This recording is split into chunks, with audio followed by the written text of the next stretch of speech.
Welcome in diploma online class student. आप जो है आज पढ़ेंगे कॉम्प्लेक्स नंबर। जैसा कि पिछले लेक्चर में मैंने बताया था कि आज कॉम्प्लेक्स नंबर या सममिश्र संख्याएं शुरू होंगी।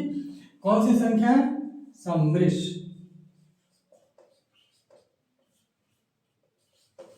संख्याएं। ठीक है, आप देखें सममिश्र संख्याएं में ये चैप्टर कितना इंपॉर्टेंट है। सबसे पहली बात तो इसका इंपॉर्टेंस देख लीजिए। इसमें से मैक्सिमम 1 और 2 नंबर के अधिक से अधिक क्वेश्चन आते हैं और लगभग यह हर साल जो है 10 मार्क के क्वेश्चन जो है ये दे ही देता है। ठीक, कम से कम 2-3 क्वेश्चन इसके जो है 2 नंबर में आते हैं और बाकी 1-1 नंबर में, और कभी कभी ये 5 नंबर के क्वेश्चन में भी आ जाता है। ठीक है, और दूसरी इसका इंपॉर्टेंस, दूसरी बात यह है कि इसके बिना समझे आप डिमॉर्स थ्योरम नहीं समझ पाएंगे। और डिमॉर्स थ्योरम चूंकि कॉम्प्लेक्स नंबर पर ही अप्लाई होता है, इसलिए डिमॉर्स थ्योरम के लिए भी ये इंपॉर्टेंट है। और डिमॉर्स थ्योरम से कंफर्म एक 5 नंबर का क्वेश्चन जो है श्योर एंड सर्टेन आएगा। ठीक है, तो ये अगर आप पढ़ लेते हैं तो डिमॉर्स का भी तैयारी हो जाएगा और ये दोनों मिलाकर आपको 15 से 20 नंबर के क्वेश्चंस दे देंगे। ठीक है, तो सममिश्र संख्याओं में अब देखिए क्या है सममिश्र संख्याएं। अगर z कोई नंबर ले लिया जाए जो कि x प्लस आई वाई के रूप में लिखा जाए तो ये सममिश्र संख्याएं कहा जाता है। x प्लस आई वाई, x क्या है? x जो है रियल नंबर है, यानी कि रियल पार्ट है ये। ठीक है, इस सममिश्र संख्या का रियल पार्ट यानी कि वास्तविक भाग है। और यह जो है आपका इमेजिनरी भाग है। ठीक है, यानी कि काल्पनिक, अधिकल्पित या काल्पनिक कहते हैं इमेजिनरी और रियल पार्ट। ठीक, तो ये जो है यह x और ये आई बाई आई क्या है? यहाँ आई को आयोटा कहा जाता है। आयोटा ये ग्रीक लेटर है जो कि आई की वैल्यू यूलर्स ने बताई -1। ठीक है, उन्होंने सबसे पहले यूज किया था यूलर्स ने, और यह आयलर, हिंदी में आयलर के नाम से उन्हें जाना जाता है। ठीक, यह i इक्वल टू -√1 होगा, यानी कि √1 इसकी वैल्यू i होती है जो अधिकल्पित मान या काल्पनिक मान के रूप में होता है। ठीक है, अब आई स्क्वायर क्या होगा? आई स्क्वायर आप देखिए तो -1 हो जाएगा। अगर आई क्यूब कहते हैं तो आई क्यूब क्या होगा? यानी कि i cube equal to i square into i होगा, और आई स्क्वायर की वैल्यू -1 है और इंटू आई तो यह आई हो जाएगा, यानी कि आई क्यूब की वैल्यू -i होगी। और आई पर पावर 4 अगर ले रहे हैं तो आई पर पावर 4 को क्या लिख सकते हैं? आई स्क्वायर का होल स्क्वायर, यानी कि -1 का होल स्क्वायर यानी कि 1 होगा, +1 हो जाएगा। ठीक है, तो इसे 1 लिखते हैं। +1 लिखने के बजाय क्या लिखेंगे आप? 1 लिखेंगे। ठीक है, तो i की वैल्यू आप जान गए हैं √-1, आई स्क्वायर की वैल्यू है -1 क्योंकि स्क्वायर दोनों तरफ का करोगे तो -1 होगा, और आई क्यूब की वैल्यू -i, आई पावर 4 की वैल्यू 1। यह आपका मान होता है। ठीक है, अब इसमें क्वेश्चंस कैसे आते हैं उसको हम देख लेते हैं। ठीक है, अगर हम मापांक कहते हैं, ठीक है, मापांक निकालने के लिए यानी कि मॉडुलस, मापांक यानी कि मॉडुलस। ठीक है, तो ये अंडर रूट में यह रियल वाला पार्ट का स्क्वायर प्लस इमेजिनरी वाले पार्ट का स्क्वायर ले लेते हैं, इसको मापांक कहेंगे। ठीक है, अगर इसी का हम जो है ले लेते हैं जैसे एंगल के लिए, ठीक, तो मैग्नीट्यूड या हम उसको जो है गुणा यानी कि पूर्णांक कहेंगे। तो पूर्णांक के लिए, पूर्णांक के लिए हम tan इनवर्स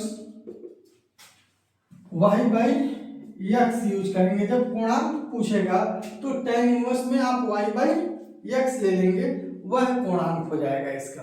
ठीक है, तो ये दोनों चीजें आपको ध्यान रहे, और उसके अलावा क्वेश्चन में आते जाएंगे ये, और यह मान हम निकालते जाएंगे। जैसे जैसे क्वेश्चन में आएगा ये वैल्यू निकलता चला जाएगा, उसी समय हम एक्सप्लेन करेंगे इसमें, क्योंकि आपके पास समय कम है और परीक्षाएं जो है काफी पास में है। ठीक, तो चलिए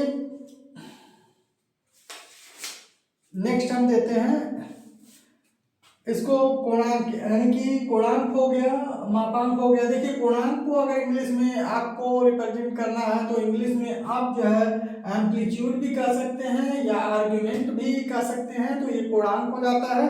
तो चलिए लिखने वाली बातें हैं कि इंग्लिश में क्या लिखते हैं, हिंदी में क्या लिखते हैं, और यहाँ पर दो तीन चीजें हैं जिसे हम बता दे रहे हैं, उससे रिलेटेड क्वेश्चन लगवाया जाएगा।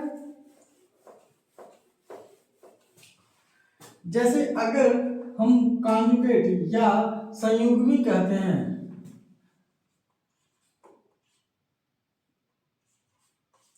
संयुग्मी संख्या कहते हैं, ठीक है, या संयुग्मी अगर एक्स वाई जेड का, तो ये क्या हो जाएगा, एक्स अगर जेड जो है एक्स प्लस आई वाई है तो इसका संयुग्मी यानी कि जेड बार जो है एक्स माइनस आई वाई हो जाएगा।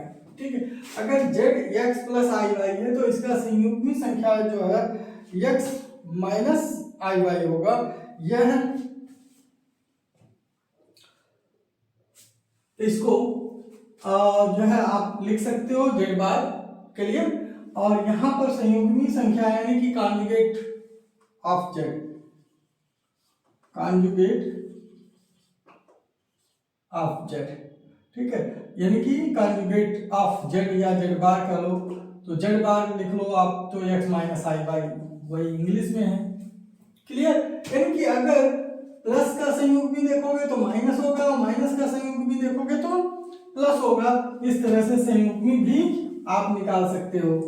क्लियर, तो चलिए अब हम कुछ क्वेश्चंस लगाते हैं और उससे रिलेटेड जो है उसमें जो भी एक्सप्लेनेशन आएगा उसे बताते चलेंगे। फर्स्ट क्वेश्चन, क्वेश्चन नंबर 1, आई पर पावर 65 का मान निकालें। तो यहां पर सॉल्यूशन हो जाएगा आई पर पावर 65, इसको क्या लिख सकते हैं आप, तो देखिए आई पर पावर 64 प्लस 1 लिख सकते हैं। आई पर पावर 65 को आई पर पावर 64 प्लस 1, यानी कि आई पर पावर 64 इंटू आई, इस तरह से लिख सकते हैं।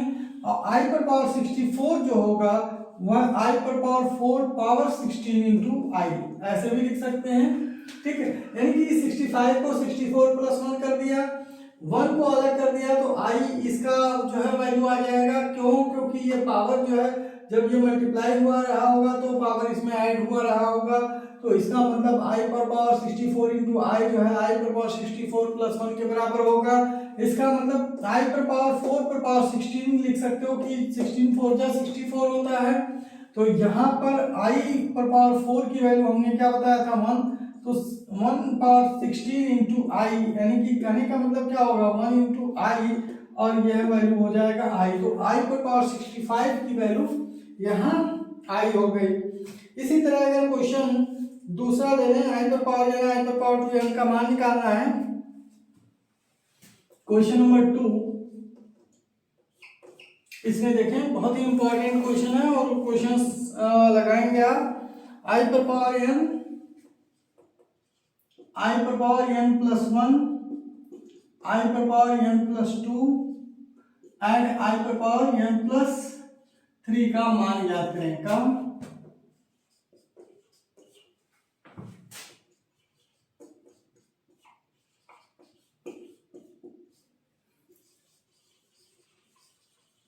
सॉल्यूशन यहां पर आप देखें आई पर पावर n प्लस आई पर power n plus 1 plus i पर power n plus 2 plus i पर power n plus 3 equal to, अब आई पर पावर n काउंट कर लीजिए यानी कि कॉमन कर लीजिए, तो यहाँ पर क्या बच जाएगा, आई पर पावर n जब कॉमन करेंगे तो यहाँ 1 होगा, यहाँ आई केवल बचेगा क्योंकि मिनिमम पावर n है, n वाला कॉमन कर लिए तो बाकी 1 2 3 यही आई पर पावर बच जाएगा। फिर आई पर पावर 2 होगा, फिर आई पर पावर 3। आप देखो हमने शुरू में ही बता दिया था आई पर पावर n ये है 1, तो 1 ही रहेगा, आई भी आई रहेगा। आई स्क्वायर क्या लिखते हो -1, आई स्क्वायर की वैल्यू क्या हो जाती है -1, और आई क्यूब की वैल्यू जो है -i हमने शुरू में ही पढ़ा दिया था, एक्सप्लेन कर दिया था इसी वीडियो के शुरू में, आप देखिएगा। तो i power i minus i cut जाएगा, -1 + 1 कट जाएगा, और आई पर पावर n इंटू 0, यानी कि यहाँ वैल्यू क्या हो जाएगी, 0 में भी कोई चीज मल्टीप्लाई होगा उसकी वैल्यू 0 हो जाएगी। तो इस तरह से ये वैल्यू आपके पास आ जाएगा, बहुत ही आसानी से आप इसे सॉल्व कर लोगे। हमने कहा था क्वेश्चन जब लगाते रहेंगे तो उसके बीच में हम उसके रूल्स भी बताते रहेंगे, क्योंकि यह आपका क्रैश कोर्स है, इसमें जो है इंपॉर्टेंट क्वेश्चंस का कलेक्शन है, ठीक है, जो कि आपके एग्जामिनेशन में ये है कि ये कई बार रिवाइज किया है और 100% ये है कि इसमें से एग्जामिनेशन में आएगा, ठीक है। तो आपके लिए बहुत ही इंपॉर्टेंट होने वाला है। और देखिए ये जो वीडियो, ये लेक्चर जो है वो काफ़ी इम्पोर्टेंट भी है, क्योंकि इसमें से सभी क्वेश्चंस लगवाए जा रहे हैं और क्वेश्चंस के जो मॉडल है वो भी बताया जा रहा है पूरे एक्सप्लेनेशन के साथ। तो चलिए क्वेश्चन नंबर 3 देखते हैं। क्वेश्चन नंबर 3 क्या है, 5 + 2i का योग प्रतिलोम बताएं। 5 + 2i का योग प्रतिलोम बताएं।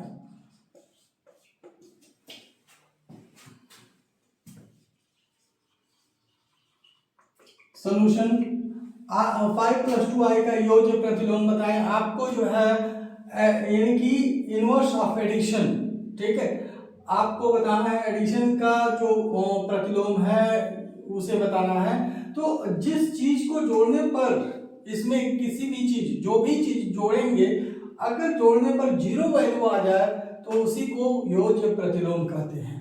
देखिए गुणन प्रतिलोम भी उसी तरह से होता है। अगर कोई भी चीज दिया हो, कहीं पर भी ऐसा नंबर आता है योज्य प्रतिलोम, गुणन प्रतिलोम, तो योज्य प्रतिलोम वो होता है जो जोड़ने पर जो है उस नंबर में जोड़ने पर 0 आ जाए तो उसे योज्य प्रतिलोम कहते हैं। और उसी नंबर में अगर उस नंबर से गुणा करें तो 1 आ जाए उसे गुणन प्रतिलोम कहते हैं। Additive inverse and multiplicative inverse इनका इंग्लिश वर्जन है। एडिटिव इनवर्स एंड अगर गुणन का देखोगे तो मल्टीप्लिकेटिव इनवर्स। ओके, तो अब जो है 5 + 2i का योज्य प्रतिलोम क्या होगा, योज्य प्रतिलोम ये क्या होगा, -टाइम्स 5 + 2i। देखिए आप इसमें क्या जोड़ेंगे कि 0 आ जाए, तो जाहिर सी बात है -5 + 2i अगर इसमें आप ऐड कर दें तो पूरा एडिशन क्या हो जाएगा, 0 आएगा, अतः इसे योज्य प्रतिलोम कहते हैं। उसी तरह से यह चौथा नंबर क्वेश्चन हम देख लेते हैं, क्वेश्चन नंबर 4, और यह क्या है, यहां पर दिया हुआ है कि 2 + 3i तथा इसके संयुग्मी का योगफल ज्ञात करें। यानी कि 3 + 2i तथा इसके संयुग्मी का योगफल ज्ञात करें।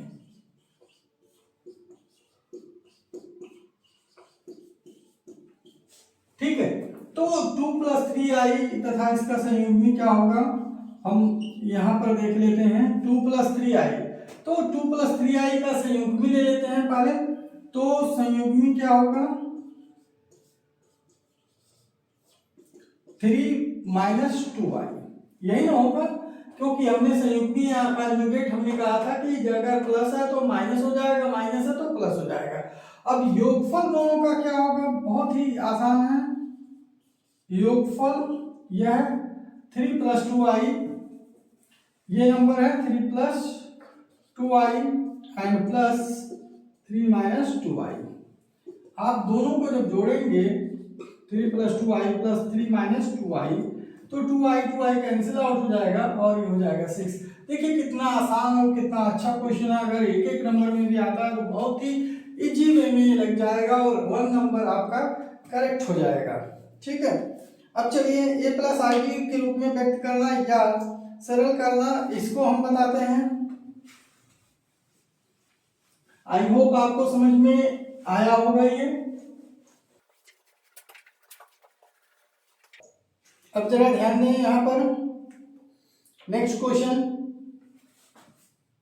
a प्लस आई बी के रूप में व्यक्त करें तथा मापांक बताएं, यानी कि क्वेश्चन नंबर 5 हम ले लेते हैं। क्वेश्चन नंबर 5 क्या करना है, a प्लस आई बी के रूप में व्यक्त करना है। 1 प्लस आई अपॉन 1 माइनस आई को a प्लस आई बी के रूप में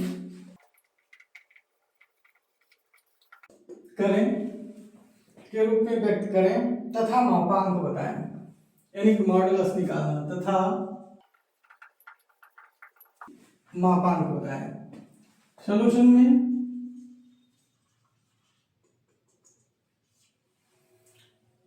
वन प्लस आई अपॉन 1 माइनस आई। ठीक है, अब यहाँ पर इसको a प्लस आई बी के रूप में अगर व्यक्त करना है, यानी कि नीचे जो डिनोमिनेटर में 1 माइनस आई है उसके कॉन्जुगेट से जो है नीचे ऊपर मल्टीप्लाई कर दें, जिससे कि नीचे का जो इमेजिनरी नंबर है वो खत्म हो जाए। ठीक है, रियल नंबर में कन्वर्ट हो जाए। अगर कॉन्जुगेट से आप मल्टीप्लाई करते हैं तो रियल नंबर में कन्वर्ट हो जाएगा। तो 1 माइनस आई है, 1 प्लस आई है और 1 माइनस आई का कॉन्जुगेट 1 प्लस आई होगा, तो यानी कि 1 प्लस आई नीचे ऊपर आप मल्टीप्लाई कर देंगे। ठीक है, अब यहाँ पर क्या हो जाएगा, 1 माइनस आई इंटू 1 प्लस आई, यानी कि 1 माइनस 1 का स्क्वायर माइनस आई का स्क्वायर नीचे हो जाएगा एंड 1 प्लस आई का होल स्क्वायर ऊपर होगा। तो आप क्या निकाल लेंगे, 1 प्लस आई का होल स्क्वायर 1 का square 1 i square and plus 2 i, ये हो जाएगा ऊपर, और नीचे जो है 1 माइनस आई स्क्वायर।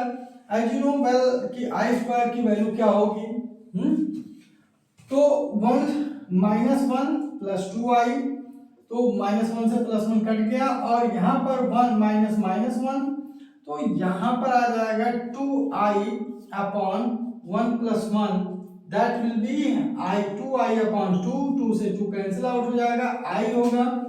और अगर इसकी वैल्यू आई है, यानी कि यहाँ पर इसको व्यक्त करना था 1 प्लस आई अपॉन 1 माइनस आई, जो है क्या आया, आई आया है, तो 0 प्लस आई लिख सकते हैं आप, 0 प्लस आई, क्योंकि केवल आई आया है ना, तो इसका रियल पार्ट क्या है, 0 है, तो 0 प्लस आई लिख सकते हैं प्लस आई बी के रूप में। और इसका मापांक निकालना 1 प्लस आई अपॉन 1 माइनस आई का मॉडुलस यानी कि मापांक। तो यहाँ पर अंडर रूट मैंने बताया था रियल का स्क्वायर प्लस इमेजिनरी का स्क्वायर, यानी कि रियल का स्क्वायर 0 है प्लस इमेजिनरी 1 है, that will be under root 1 and value 1। ठीक, इस तरह से आप निकालेंगे, कोई भी नंबर होगा यहाँ पर पुट करके वैल्यू निकाल सकते हैं। इसी क्रम में हम एक और क्वेश्चन देख लेते हैं जिसका मापांक निकालना है।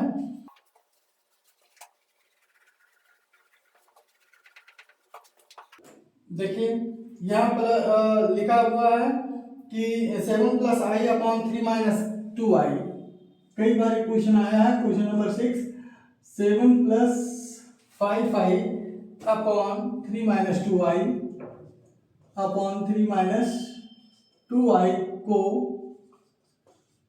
a प्लस आई बी के रूप में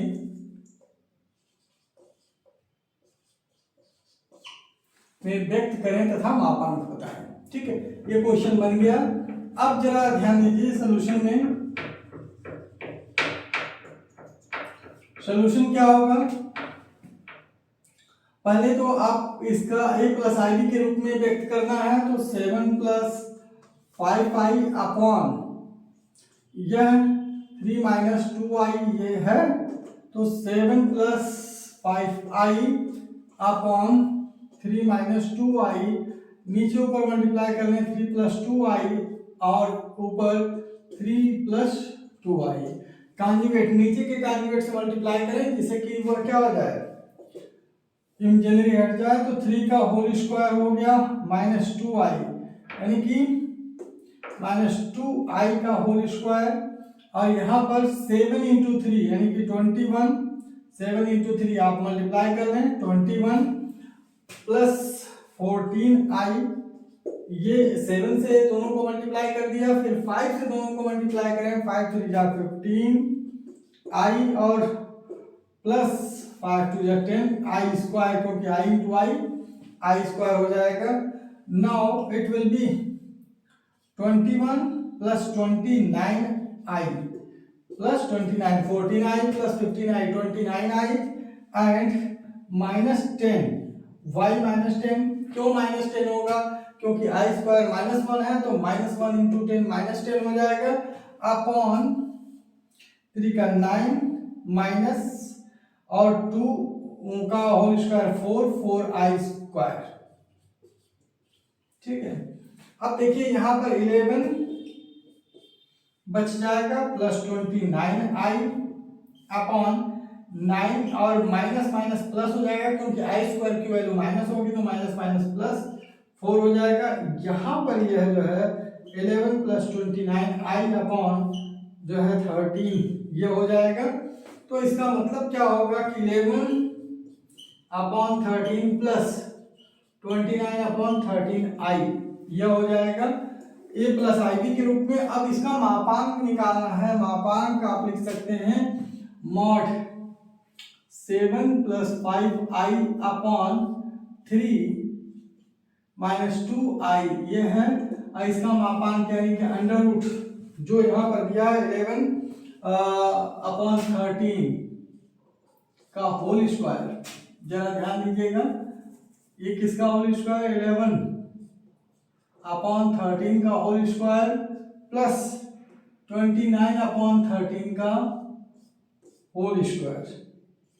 ठीक है, 11 अपॉन 39 का होल स्क्वायर और 29 अपॉन 30 का होल स्क्वायर, यह जो है 11 का होल स्क्वायर क्या हो जाएगा 121 अपॉन 169 प्लस 29 का होल स्क्वायर आप जो है 841 आप करके देख सकते हैं। 29 इंटू 29, 9 9 जा 81, 9 2 जा आपके लिए मैं कर दे रहा हूँ, 9 2 जा ये हो जाएगा 18 और 18 और 8 26 एंड 9 2 जा 18 और 2 2 जा 4 15, तो आप लिख सकते हैं 148।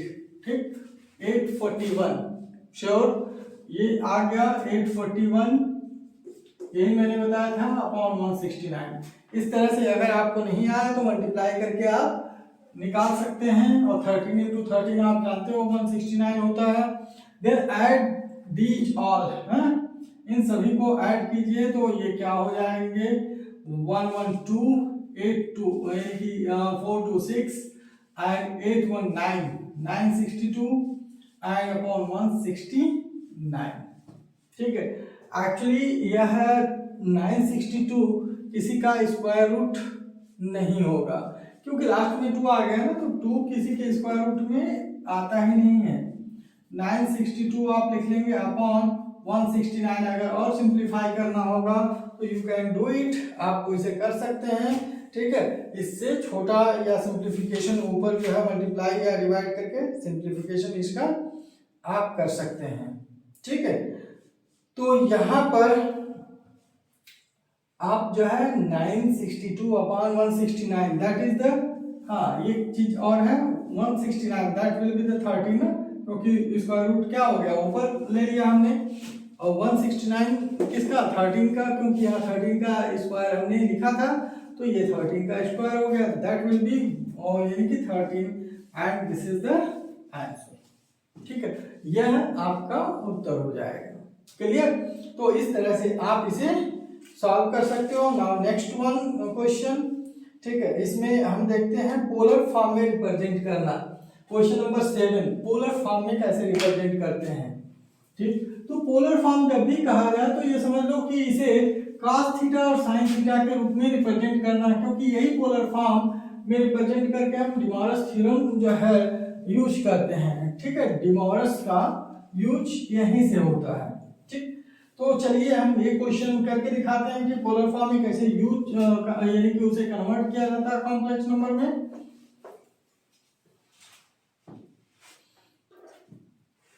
क्वेश्चन नंबर 7, ये काफी बार आया है। 1 प्लस आई को ध्रुवीय रूप में, किस रूप में?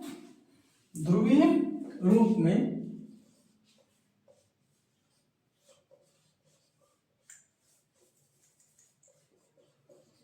या आप लिख लें पोलर फॉर्म में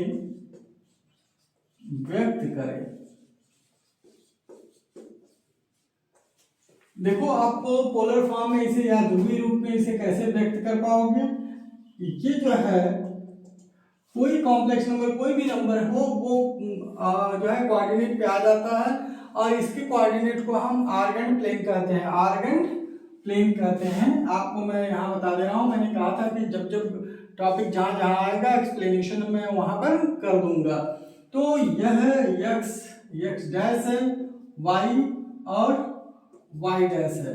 तो ये कॉम्प्लेक्स नंबर का ये जो है इमेजिनरी लाइन होता है y एक्सिस, और x एक्सिस इसका रियल लाइन होता है, यानी कि x एक्सिस पर x प्लॉट होता है, y एक्सिस पर y प्लॉट होता है। ये जो है इसका इंपॉर्टेंट पार्ट है। और यहाँ पर मान लीजिए पॉइंट है जिसे हम x प्लस आई वाई के रूप में हम रिप्रेजेंट करते हैं, तो ये r हो जाता है। और यहाँ से अगर ड्रॉप कर दें तो ये दूरी x हो जाती है, ये ऊंचाई y हो जाता है। तो y एक्सिस पर यही रिप्रेजेंट करना होता है। तो x जो है r cos थीटा हो जाएगा, y r sin थीटा हो जाएगा, क्योंकि यह बेस जो है cos थीटा में आता है। cos थीटा इक्वल टू क्या होता है? बेस अपॉन हाइपोटेनस, यानी कि आधार बटे कर्ण, और sin थीटा होता है लंब बटे कर्ण, या जो है परपेंडिकुलर अपॉन हाइपोटेनस। ठीक है, तो इस तरह से आप इसका यूज कर सकते हैं। यानी कि 1 प्लस आई जो कि पोलर फॉर्म है, हम किसी भी नंबर को पोलर फॉर्म में लिखते हैं तो r cos theta plus i r sin theta, r common कर लेते हैं तो cos थीटा प्लस आई sin थीटा के रूप में ही होता है। यानी कि इसी नंबर से हम रिप्रेजेंट करते हैं, तो कंपेयर भी उसी नंबर से करेंगे। तो हम लिखेंगे 1 प्लस आई को z equal to r cos theta plus i r sin theta से तुलना करने पर, क्या करने पर? तुलना करने पर। जब आप तुलना करेंगे तो r cos थीटा जो होगा वो 1 हो जाएगा, और i तो दोनों जगह सेम है, यानी कि r sin थीटा भी आपका क्या होगा? r sin थीटा भी 1 होगा। तो r का मान निकालना हमें और sin थीटा का मान निकालना है। r जो है वास्तव में वो मॉड्यूलस होता है, और थीटा जो है वो कोणांक यानी कि आर्गुमेंट या एम्पलीट्यूड कहलाता है। ठीक है, तो चलिए r कैसे आप फाइंड आउट करेंगे? आपको समझ में आ गया होगा r कैसे फाइंड आउट किया जाता है, क्योंकि r स्क्वायर का स्क्वायर थीटा यानी दोनों तरफ का स्क्वायर करके आप ऐड कर देंगे तो cos square theta plus sin square theta 1 हो जाता है। तो r की वैल्यू आपको वहां से प्राप्त हो जाएगी। तो r square cos square theta इसका वर्ग कर लिया, फिर r square sin square theta equal to 1 का स्क्वायर प्लस 1 का स्क्वायर। क्लियर है? देखिए, दोनों का वर्ग करके ऐड कर दिया, तो r स्क्वायर यहां से कॉमन कर लिया, cos square theta plus sin square theta equal to 1 plus 1, यह 2 हो गया, यानी कि r square cos square theta plus sin square theta हो जाएगा 1, और यह 2 हो गया। तो r स्क्वायर इक्वल टू 2 हो गया, तो r का मान क्या हो जाएगा? √2। यहाँ √2 r की वैल्यू आ गई। क्लियर? अब जो है यहाँ पर थीटा की वैल्यू क्या होगी? चलिए हम देखते हैं थीटा क्या होगा। ये आप समझ गए होंगे, तो इसे हम इरेज कर देते हैं। और एंगल की वैल्यू हम देखते हैं, तो थीटा कैसे निकालते हैं? tan इनवर्स से, या आप कर सकते हो r sin theta r sine theta upon r cos theta, और ये वैल्यू 1/1 होगी, 1/1। तो आर से आर कट गया, sine theta upon cos theta हो गया टेन थीटा, टेन थीटा की वैल्यू जो है 1 है, तो इसका मतलब क्या होगा, टेन थीटा की वैल्यू 1 tan 45 डिग्री में आता है, यानी कि π/4 में। तो आप देयरफॉर थीटा इक्वल टू क्या लिख सकते हैं, π/4। ठीक है, अब इसी चीज को अगर इसके रूप में व्यक्त करना चाहें तो r की वैल्यू और थीटा की वैल्यू हम पुट कर दें, तो देयरफॉर जो 1 प्लस आई का रिप्रेजेंटेशन है किसमें, पोलर फॉर्म में, 1 प्लस आई का रिप्रेजेंटेशन पोलर फॉर्म में है r cos थीटा, तो r क्या है, √2 cos थीटा यानी कि cos π/4 प्लस आई r √2 और sin थीटा यही माने थे π/4, √2 को बाहर ले लीजिए आप, क्या हो जाएगा, cos π/4 प्लस आई sin π/4। यह आपका जो है आंसर हो जाएगा। 1 प्लस आई को आपने रिप्रेजेंट कर दिया पोलर फॉर्म में, और यही पोलर फॉर्म या ध्रुवीय रूप है जो कि 100% इससे क्वेश्चन आते हैं, और आप यहाँ पर ध्यान देंगे कि किस तरह से इसे सॉल्व करना है, कैसे हम इसे निकालते हैं। तो ध्रुवीय रूप तक आज का है, उसके बाद इसमें 2-3 तरह के क्वेश्चन और हैं जिसको हम पुनः फिर नेक्स्ट लेक्चर में समझेंगे कि यह इसके आगे वर्गमूल और इसमें ध्रुवीय रूप में निकालने के साथ साथ उसको किस तरह से आर्गन प्लेन पर रिप्रेजेंट किया जाता है उसके बारे में, तो उसके बाद यह फिनिश हो जाएगा। ठीक, तो 2-4 ये कि जो क्वेश्चंस बार बार आते हैं उसको हम इसमें कल समझाएंगे। ठीक है, और जो अभी तक मैंने समझा कई बार एक क्वेश्चन आ चुका है। ठीक है, तो आप इस तरह के क्वेश्चंस का प्रैक्टिस कर लें, उसके बाद स्टार्ट होगा डिमॉर्गन्स थ्योरम। आपका एग्जामिनेशन जल्द ही होने वाला है, तो इसलिए आप तैयारी रखें और इन सभी क्वेश्चन का प्रैक्टिस करते रहें। Thank you.